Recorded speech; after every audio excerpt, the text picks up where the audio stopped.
I finally finished this book.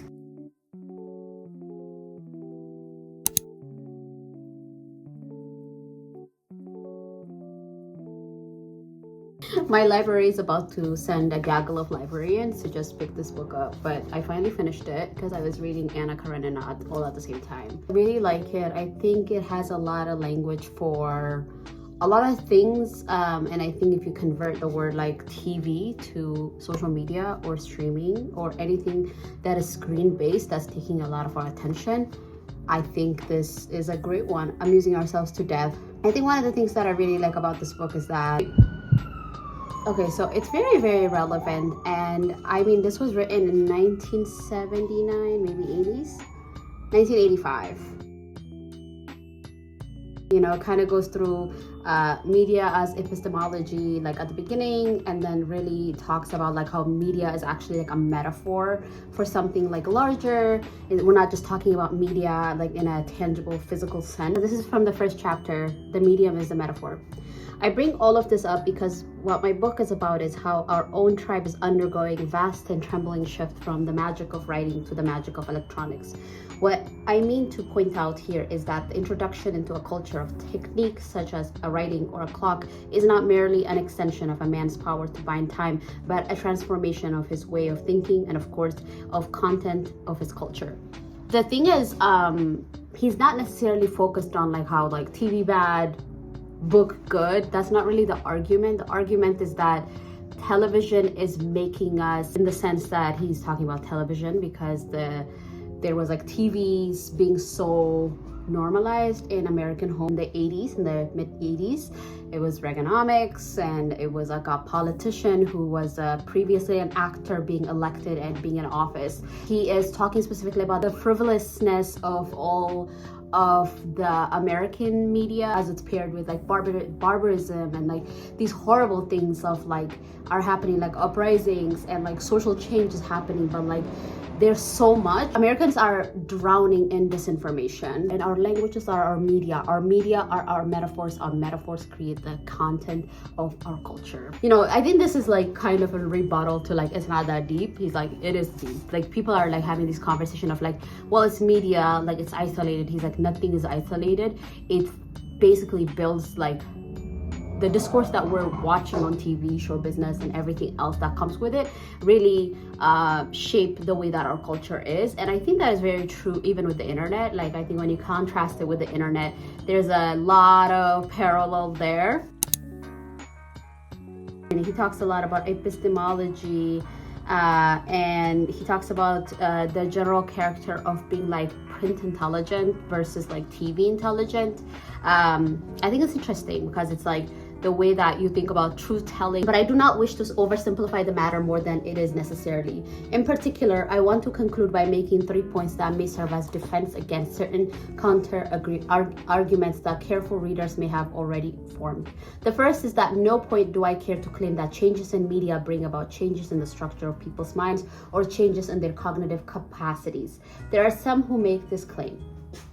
And then he said, I'm inclined to think that they are right, but my argument does not require it. Therefore, I will not burden myself with arguing the possibility. Argument is limited to saying that a major new medium changes the structure of discourse. It does so by encouraging certain uses of the intellect, by favoring certain definition of intelligence and wisdom, and by demanding a certain kind of content. In a phrase, by creating new forms of truth-telling. And like also like truth-telling kind of manifests and shifts depending on the medium itself.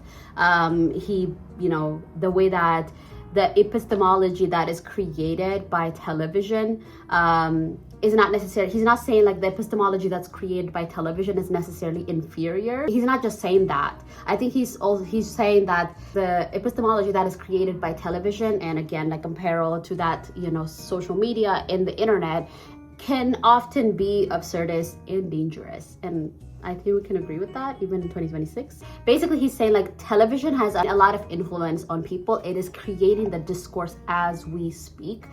The same thing with the internet. It influences the way people talk, the way people dress, the way people engage with each other, the way people community, right? It is interesting how like we kind of look at these things as like separate, but like actually they kind of influence one another. I'm also aware of television's potential for creating a theater for the masses. He said, we must be careful in praising or condemning because the future may hold surprises for us. And we see that even with the rise of AI and, you know, data dreams and all of these things, right? I think I was reading this book called Blood of the Machine. And one of the things that it talks about is like the first time automation became a thing, a lot of people were really, really challenged by it, and it shifted the way that the culture is set up, the environment is set up, and the way that we engage each other, our labor. And so, you know, he's talking specifically about that. It's not just a matter of like it changes what we watch, but like it changes our inherent culture.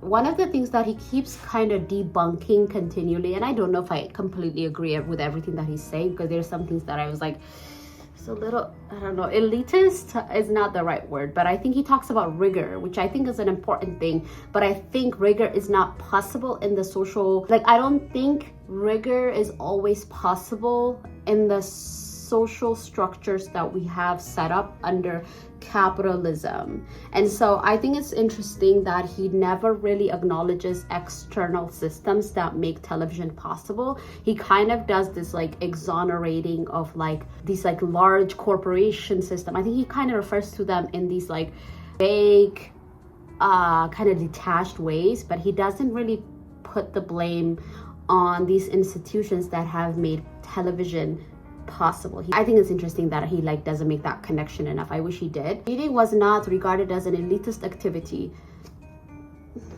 I don't know. Again, like I think he talks about how the founding fathers were they were these intellectual people who came together, and then he also continually acknowledged like the free man was able to do this, the free man was able to do this. But it's like in enslaved America, in America where there was an extermination of indigenous people, again, like the social structures were set up in a very specific way. So like, I wish he made those connections enough. He kind of just have this romanticization of the in 1776, and it's like that lack of acknowledgement makes it really hard to take some of his arguments that are pretty rigorous, may I add. It makes it really hard to take it seriously. So he says, reading was not regarded as an elitist activity, and printed matter was spread evenly among all kinds of people.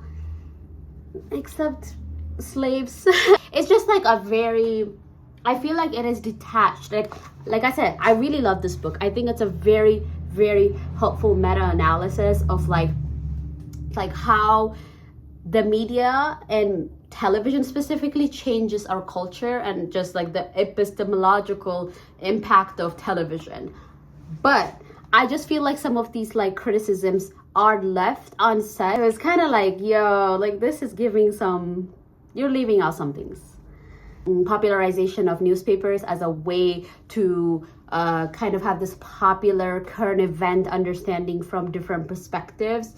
And I think he talks a lot about like how it just sort of became overcrowded over time. I think there were about 186 newspapers in I think like in the 1800s, which is like a lot. The influence of the printed word in every arena of the public discourse was insistent and powerful, not merely because of the quantity of the printed matter, but because of its monopoly. This point cannot be stressed enough, especially for those who are reluctant to acknowledge profound differences in the media environments of then and now, which is kind of what he's doing, but whatever.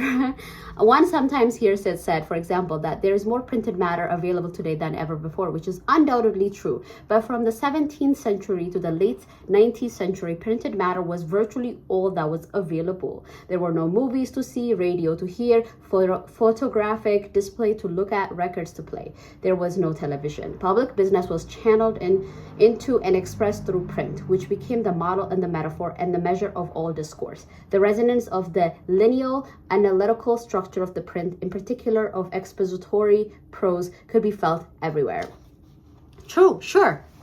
I don't know, I don't disagree. I just feel like some things are missing from this argument, you know?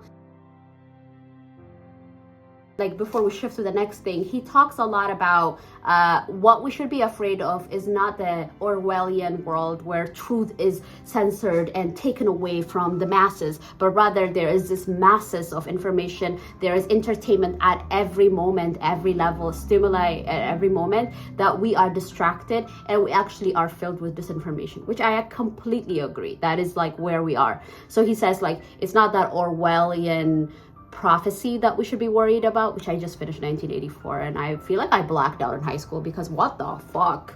1984 and 2026 hits very different as an adult. But he says that Huxley's prophecy of Brave New World is actually much more accurate, and I actually would agree with that analysis. On chapter 4, he goes on to kind of starts with talking about the Lincoln-Douglas debate and how in 1858 has a very different recipient and length and rigor than debates and speeches in 1985. People's capacity and understanding and patience and tolerance for these, like, I don't know, long form political education, political argument with all these nuances. That is something that has changed basically in those 100 years and 100 plus years. And he said that I choose Lincoln-Douglas debate as a starting point for this chapter, not only because they were the preeminent example of political discourse in a mid-19th century, but also because they illustrate the power of typography to control the character of that discourse. Both the speakers and their audiences were habituated to a kind of oratory that may be described as literary. For all the hoopla and socializing surrounding the event, the speakers had little to offer, the audiences little to expect but language. There wasn't like music and now this, and there wasn't like a person being like, hey, it's your turn now. Like, there wasn't a lot of like production as there is debates in America in 2026. It says this language is pure print.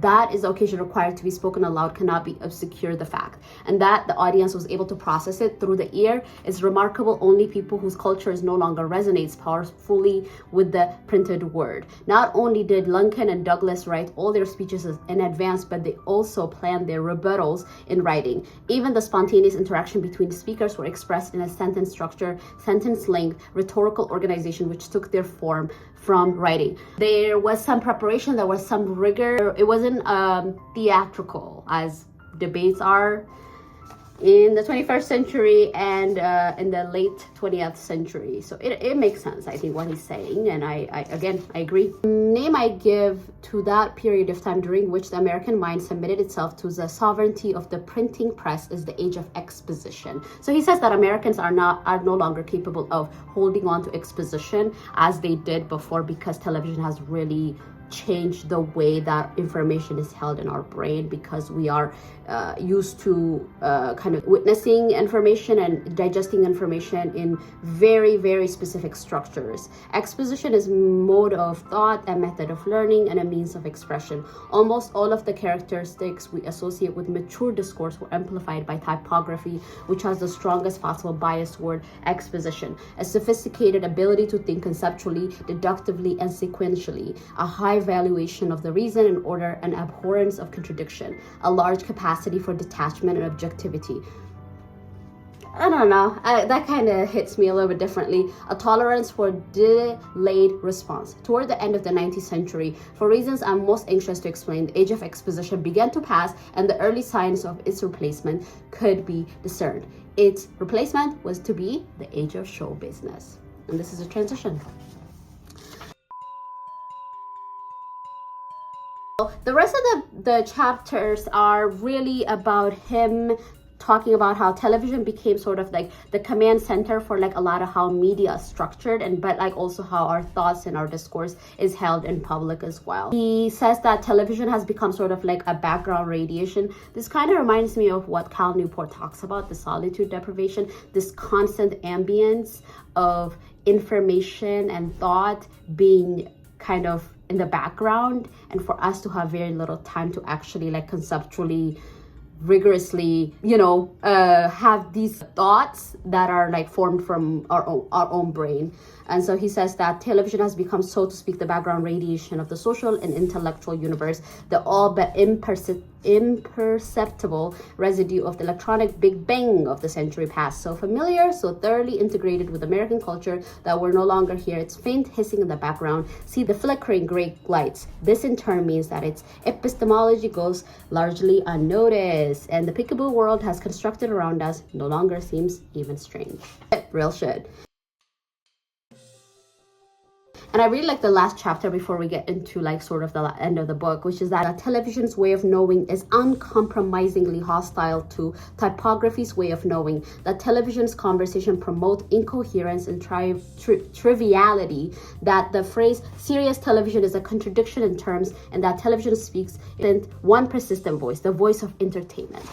I think we can say that a lot with like the way that we engage with a lot of social media stuff. Unless something is entertaining, unless it gets your hook right away, a lot of slow form content like this doesn't get as much like attention or even digestibility, because people just don't really have the capacity for it as much anymore. So he talks about like how television kind of constructs this idea of short-term memory by talking about the now this, in television there's this thing of like, and now this, and it's the idea is like you're going from one idea to the next, and you're supposed to kind of go from barbarism to uprising to this is happening in your town, the weather, sports. The idea is that you're supposed to transition.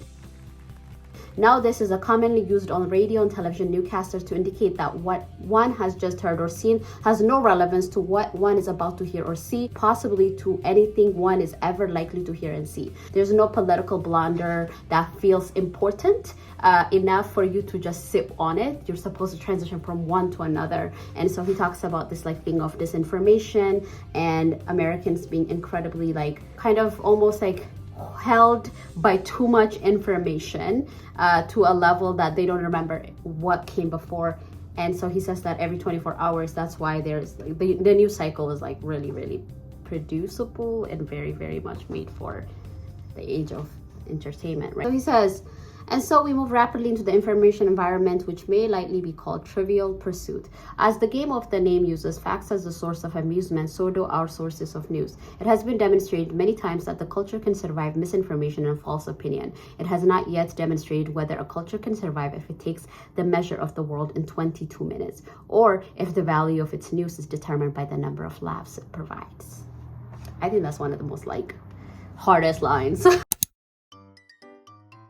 How TV is sort of becoming sort of a curriculum on its own for children specifically. So he talks about Sesame Street and stuff, and I was kind of first like, but then he's talking about how the idea of Sesame Street and shows like it and programming like that is obviously to keep kids to be learning stuff, but the main objective is to keep kids watching TV. And so he's like, yeah, like obviously even if kids are learning how to do the alphabets or colors and stuff like that, at the end of the day, the idea is to keep them glued and entertained and influenced. And I agree with that. He doesn't like fun. Let me just say this, Neil Postman is not having fun. And he said, why does teaching need to be fun? He's like, it should be rigorous. And I don't agree with that. I don't agree that all the way. But I do understand that like rigor is something that feels really important. And your tolerance of rigor actually like teaches your brain to kind of problem solve and be resourceful and adaptable. And he's saying like, I think we're trying to make everything fun and like entertaining, and that is actually making children's brain worse. And he talks about commercials and how a human by the time they reach 30, they have watched like I think he said 1 million commercials, which is insane. And this was 1985, so I feel like this is way more for us. So he says, the fight against censorship is a 19th century issue which is largely won in the 20th. What we are confronted with now is the problem posed by the economic and symbolic structure of television.